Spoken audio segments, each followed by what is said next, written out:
Hi praise lord. దేవుని పరిశుద్ధ నామానికి స్తోత్రం కలుగును గాక. ఈరోజు దేవుని వాగ్దానము యోహాను సువార్త 16వ అధ్యాయము 20వ వచనమును చూద్దామా. మీరు దుఃఖింతురు కానీ మీ దుఃఖము సంతోషమగునని మీతో నిశ్చయముగా చెప్పుచున్నాను. ఆమెన్. హల్లెలూయా. ప్రియమైన సహోదరి సహోదరుడా, ఈరోజు నీ జీవితంలో దేనిని బట్టి నువ్వు దుఃఖిస్తున్నావు, దేన్ని బట్టి నువ్వు బాధపడుతున్నావు, దేన్ని బట్టి నువ్వు కన్నీళ్లు విడుస్తున్నావు, దేన్ని బట్టి నువ్వు భయపడుతున్నావు, నీకు కలిగిన అవమానాల, నిందల, శ్రమల, నిస్సహాయ స్థిత, లేదంటే ఏదైనా ఒక భయము నిన్ను వెంటాడుతుందా? నీ బాధను, నీ భారమును, నీ దుఃఖమును, నీ కన్నిటిని అర్థము చూస్తున్న దేవుడు అంటున్నాడు ఏంటంటే, నీ దుఃఖమును నేను సంతోషముగా మార్చబోతున్నాను.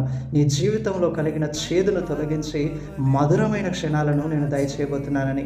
అవును, హన్న తనకు కలిగిన అవమానంలో దేవుని మందిరాన్ని ఆశ్రయించి దేవునికి ప్రార్థించి తన అవమానమును ఘనతగా మార్చుకుంది. హిజ్కియా తనకు కలిగిన పోరాటంలో సన్హెరీబు మాటలను విని దేవుని మందిరానికి వెళ్ళి ఆయన యందు విశ్వాసం ఉంచి ప్రార్థించి విజయమును పొందాడు. అవును, ఈరోజు కూడా నీ దుఃఖం ఏదైనా, నీ కన్నీరు ఏదైనా, నీ బాధ ఏదైనా, నీ కన్నీటిని తుడిచి నీ పరిస్థితులను మార్చగలిగిన దేవుని యొద్దట దానిని నువ్వు కుమ్మరించినట్లయితే ఆయన నీకు విజయమును దయచేయబోతున్నాడు, ఘనతను దయచేయబోతున్నాడు, దీవెనలను దయచేయబోతున్నాడు, ఆశీర్వాదాలను దయచేయబోతున్నాడు. శ్రేష్టమైన తన మార్గములో, శ్రేష్టమైన తన ఫలములతో నిన్ను నడిపించి సంతృప్తి పరచబోతున్నాడు. ప్రభువుటి కృప మనందరికీ దయచేయును గాక. Amen. Praise the Lord. May God bless you all.